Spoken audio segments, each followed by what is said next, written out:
বন্ধুরা আজকে করব ফুলকপির রোস্ট। তো চলো বানানো যাক। দেখো ফুলকপিটা ভালো করে সুন্দর করে কেটে ধুয়ে নিয়েছি। আমি একটু নুন দিয়ে দিচ্ছি, ভাপিয়ে নেব ফুলকপিটা। ভাপিয়ে জল ফেলে দেবো।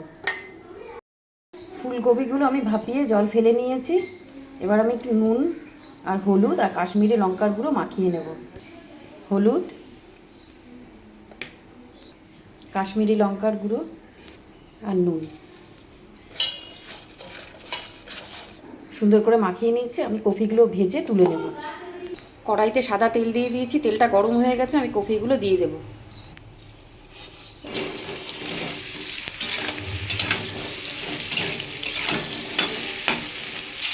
লাল লাল করে ভেজে তুলে নেব কপিগুলো।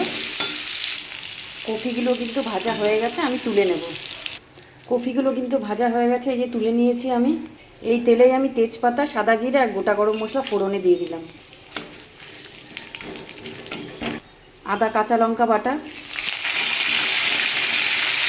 জিরের গুঁড়ো, ধনের গুঁড়ো, অল্প হলুদ, কাশ্মীরি লঙ্কার গুঁড়ো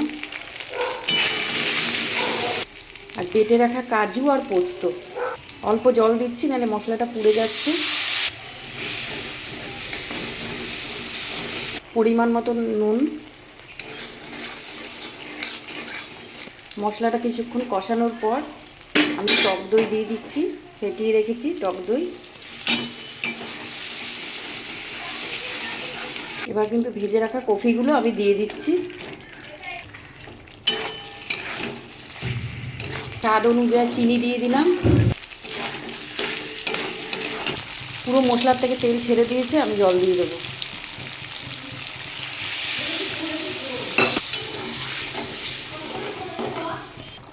দু তিন মিনিটের জন্য আমি ফুটতে দেব। 3 মিনিটের জন্য ফুটতে দিয়েছিলাম, হয়ে গেছে। আমি গরম মশলা দিয়ে নামিয়ে নেব।